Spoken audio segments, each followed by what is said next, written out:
de nous montrer nous-mêmes, les gimbonistes, que nous sommes comme dans un film. Il y a les bons et les méchants. Hein? Si aujourd'hui tu veux être méchant, tu dois aussi porter les habits des méchants. C'est comme aujourd'hui, tu roules en voiture, tu passes dans la voie bus, si la police t'attrape, il faut que tu sois aussi un bus. Donc si toi tu es papa, il faut jouer le rôle de papa.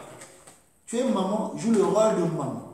Si tu veux jouer le rôle de papa, il faut avoir aussi ce que papa a. C'est ça que je veux juste nous montrer, nous les humoristes. Qu'on essaie un peu de grandir, de regarder, de voir autrement ce que les papas nous disent. Parce que comment je lis le livre de papa David.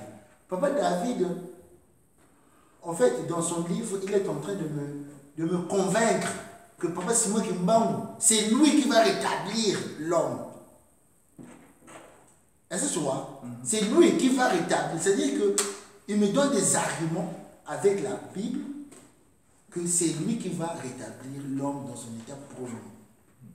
Mais lorsqu'on va lire les trois chapitres là, hein, s'il faut repartir, papa, on est parti, papa, comme on l'a encore dit, on est parti de nous tous seuls, de nous-mêmes, on est parti en exil. L'enfant prodigue, il a demandé à son père, lui au moins il avait demandé, papa donne-moi mes biens. Il est parti, mais nous on n'a pas demandé, papa, est-ce qu'on peut manger? On n'a pas demandé. On a fait la volonté. Oui, mais je pense que le machin se trouve là. Parce que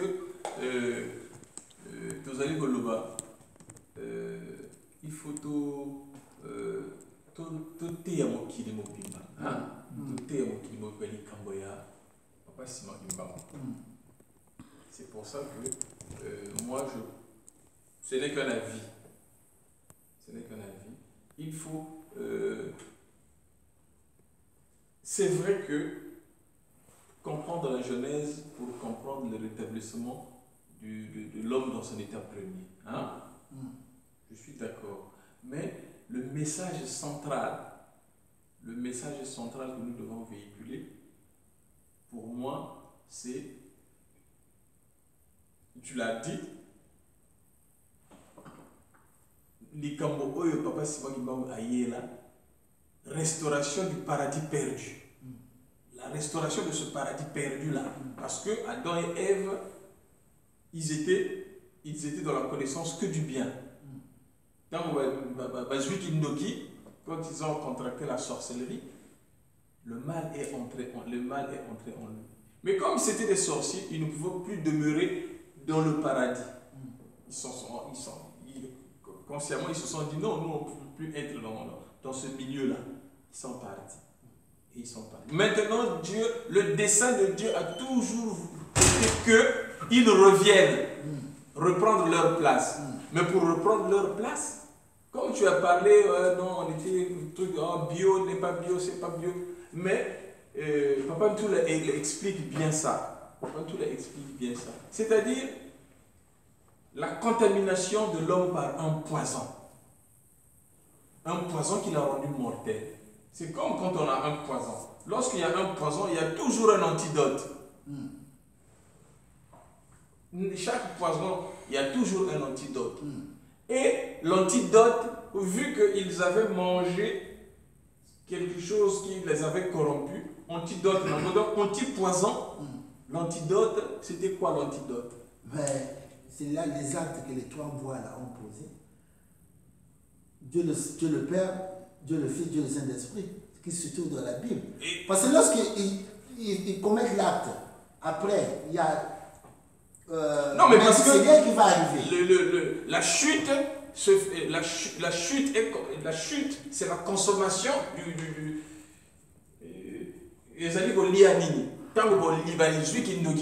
c'est-à-dire que l'esprit de Lucifer s'est réfugié dans le corps de cette masteresse. Le fait qu'Ève ait ingurgité ce corps-là, Lucifer s'est structuré en lui.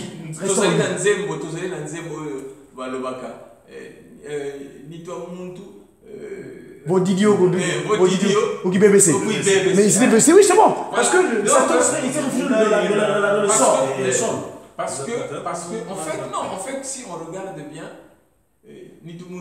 Parce que faisons l'homme à notre image. Faisons l'homme à notre image.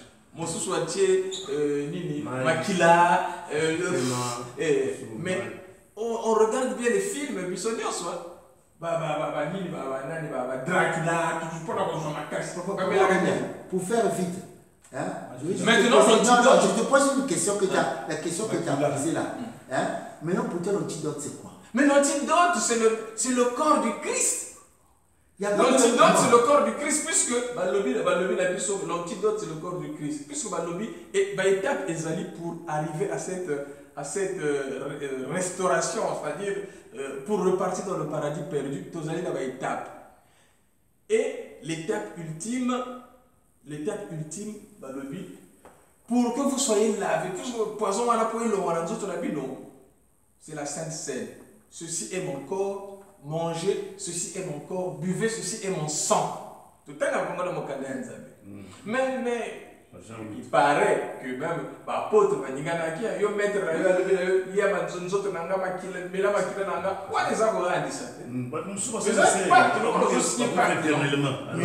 ils font des loges. Effectivement. Donc, l'antidote, c'est le corps du Christ et le sang du Christ que nous, le corps du Christ que nous mangeons et le sang du Christ que nous mangeons. Maintenant, l'étape ultime, ceux qui te liguent dans l'étape, il y a antidote. Si tu es dans l'étape, il y a pardon. Pour la mission, pardon.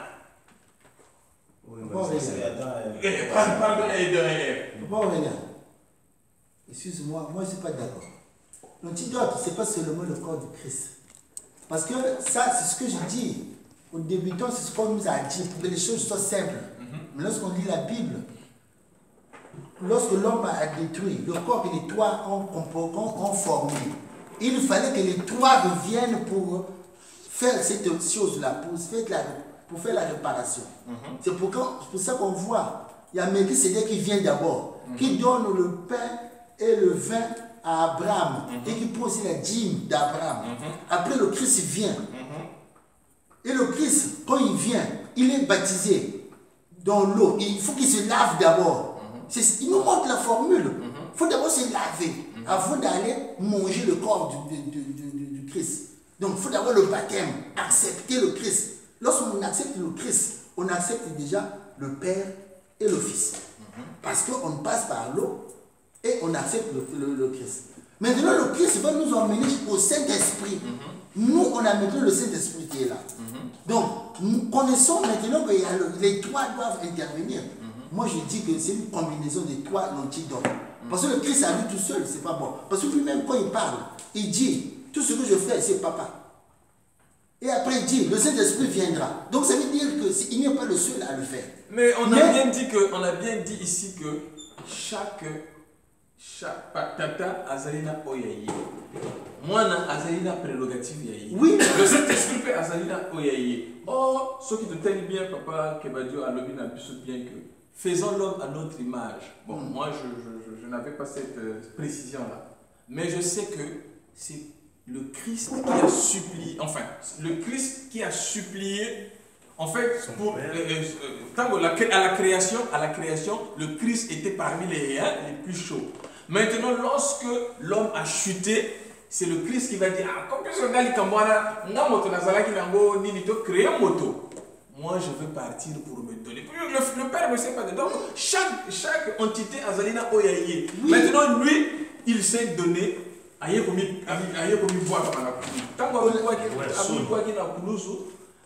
Effectivement, puisque c'est lui qui était l'instigateur de la création, alors lui, bon, nous autres,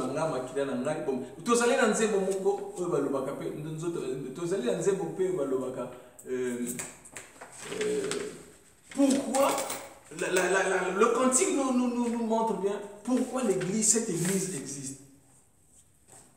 L'origine de cette église, on dit bien dans ce cantique-là, couplé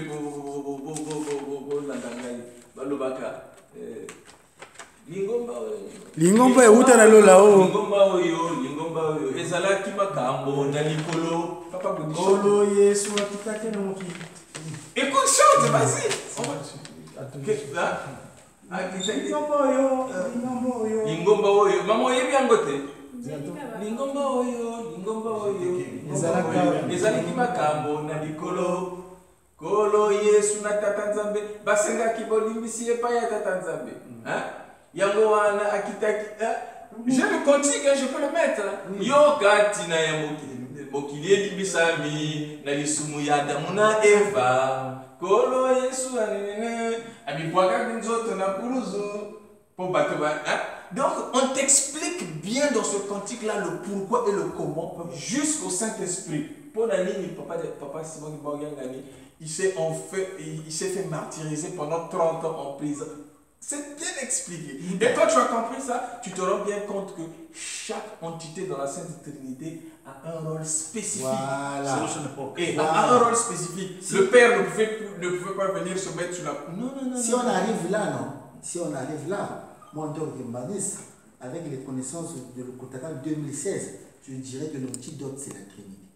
Non! Mais parce que tous les trois, ils jouent un rôle pour réparer, papa. Il n'est pas tout seul. Non, parce que quand tu vas lire le Lokutaka, j'ai le Lokutaka.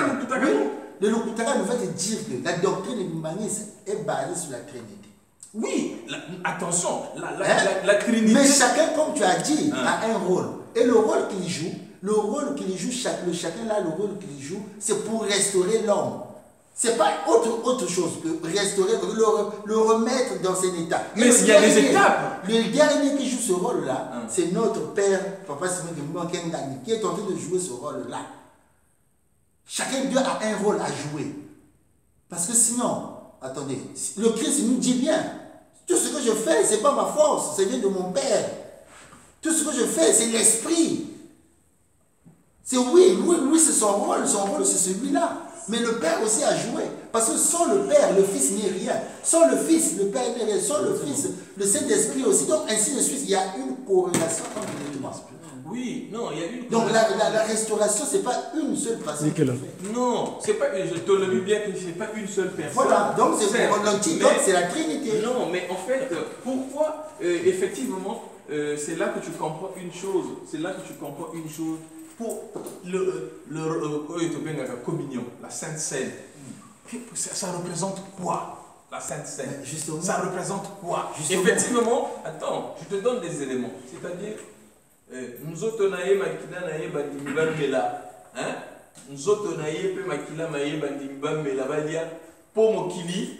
c'est-à-dire, pour que l'homme reparte dans le paradis perdu, il y a des étapes à truc. Papa David, je ne sais pas pourquoi il ne veut pas expliquer ça. Il le connaît. Il y a des étapes en ce sens que Bobandi a étape que Zambé, le Saint-Esprit, attends. Mais qui peut mieux réparer le corps de l'homme si ce n'est pas Dieu lui-même, Dieu la Trinité? C'est un long sujet, c'est un long thème de la restauration. Qui peut restaurer l'homme? S'il faut revenir sur ça, on a aussi tombé déjà. Qui peut restaurer l'homme si ce n'est pas celui qui l'a formé? Celui qui l'a formé, c'est qui? C'est Dieu le Père, c'est Dieu le Saint-Esprit. Donc les trois, ils sont là dans le truc. On ne peut pas dire que quand Papa Simon Kengani parle à câble, quand on touche au rôle Papa Roro, s'il te plaît, je sais que vous avez fait le tour de ce que peut-être tu as exposé, mais moi, il y a quelque chose qui m'a semblé un peu incompréhensible, c'est-à-dire quand vous avez évoqué l'autre là, le royaume de Dieu appartient à ceux qui sont violents. Je ne sais pas dans quel sens tu le comprends, la violence, mais c'est simplement les sacrifices. C'est ceux qui acceptent les sacrifices, c'est ceux qui rentreront dans le royaume de Dieu. Faire des sacrifices, c'est-à-dire que c'est s'oublier, ignorer la vie charnelle peut-être, et le monde terrestre. Certainement, pas peut-être, certainement. C'est la même chose que tu dis. Voilà. C'est la même chose que j'ai dit. Parce que lorsque tu rentres en toi. Non, parce que c'est comme si tu avais fait allusion aux animaux qui sont. Papa. Moi, quand je parle des animaux, je pense aux scouts. Par exemple, quand je dis maman, je dis que j'étais un peu choqué. Quand je vois une maman qui prend le nom de la lionne. Totem. Le totem, moi, c'est la lionne. Mais la liole qu'elle prend là, c'est pas pour faire violence aux gens. Donc, quand tu as la force, papa, parce que le problème qui est là, c'est celui-ci. C'est-à-dire que lorsqu'on rentre, lorsque quelqu'un qui est violent, qui n'a pas adopté une attitude de discipline, de discipliner son corps, on va remarquer cette personne-là lorsqu'il va se mettre en colère. C'est comme si on va se dire, mais c'est un esprit démoniaque qui agit en lui. Parce que lorsqu'on dit le royaume des cieux appartient aux violents, quand tu vas vers ta propre énergie, parce que c'est une énergie qui est en toi, que tu vas dégager, mais quand tu vas dire à cette énergie, non, toi, il ne faut plus que tu parles. Par exemple, quelqu'un qui te gifle, ça fait mal. Cette bête-là veut réagir. Mais toi, il faut que tu calmes cette bête-là. Il faut que tu arrives à le calmer, à dire non, écoute, tu n'as rien à faire. Tu te calmes parce qu'ici, on ne peut rien faire. Nous, on a accepté de suivre papa, c'est notre moment qu'elle a. C'est ça, parce que la violence, c'est une violence que tu te fais. C'est une injustice. On t'a frappé, mais tu n'as rien fait. Tu as accepté, tu as dit, bon, c'est pas grave. Tu vas, tu digères ça, tu pleures, papa, bon, c'est pas grave. Mais c'est une force, papa. D'accord. C'est dans ce sens-là, parce que, papa, comment veux-tu que je puisse, comme nous, chaque jour, on parle de l'amour. Comment voulez-vous que j'aime papa David si je n'arrive pas à m'aimer moi-même d'abord? C'est ça aussi le problème. D'accord. Si tu t'aimes pas toi-même, comment tu vas aimer l'autre qui est en face? Mbouta, je pense que il est tellement temps. avancé. Moi, je voulais juste ajouter un truc. Le but des échanges, c'est pour qu'on puisse informer les autres et s'informer aussi. Il faudrait qu'on soit ouvert à l'information qu'on reçoit des autres aussi. Il ne faut pas qu'on braque sur nos positions parce qu'on n'a pas la connaissance absolue. Il n'y a que Dieu qui a cette connaissance-là. Et sur ce, je termine au nom du Père, du Fils et du Saint-Esprit. Merci. Ben, moi, je pense que aussi, par exemple, à toute fois quand j'interviens, quand j'expose, je n'ai jamais resté dans ma position. Je reste dans ma position lorsque l'argument qui est en face de moi ne me convainc pas. Par rapport à la Bible, par rapport aux enseignements des papas, par rapport au cantique. Je ne peux pas accepter tout et n'importe quoi parce qu'il faut qu'on avance. C'est ça. Papa me dit bien qu'il y a l'urgence. Prenons conscience de ce que nous devons faire et non continuer à être comme des gamins, or que nous, on est des grands garçons, on vit avec Dieu. Donc, du coup, ma démarche consiste à partager, à donner et recevoir aussi à mon tour. Tel que si j'ai reçu pas mal de choses aujourd'hui, je pars aussi avec quelque chose. Donc, On a eu, restons attentifs à ce que papa nous dit, à la volonté, je dirais, ce n'est pas la volonté de papa, ce que nous avons accepté. Parce que chacun de nous ici qui est appelé Kimbanis, il a accepté par le baptême. C'est une alliance qu'on a fait. Autrement dit, dans le monde, on dit c'est un contrat. Et le contrat, là, il faut lire. Parce qu'il ne faut pas aller signer un contrat sans lire le contenu. Parce que ça risque de retourner contre toi. On va te dire, oh, mais c'est bel et bien votre signature, mais vous avez signé ça, ça, ça. Donc, le Kimbanis doit prendre conscience de ce qu'il a accepté, de ce qu'il a signé. Et si les choses arrivent, il ne faut pas qu'on se plaigne. Donc, mettons-nous, soyons vigilants. Utilisons Matthieu 10, verset 16. Le Christ dit, je vous laisse, je vous envoie parmi vous êtes des brebis parmi les loups, soyez vigilants comme des serpents et humbles comme les colons. Donc, je termine par là, au nom du Père, du Fils et du Saint-Esprit. Amen. Amen.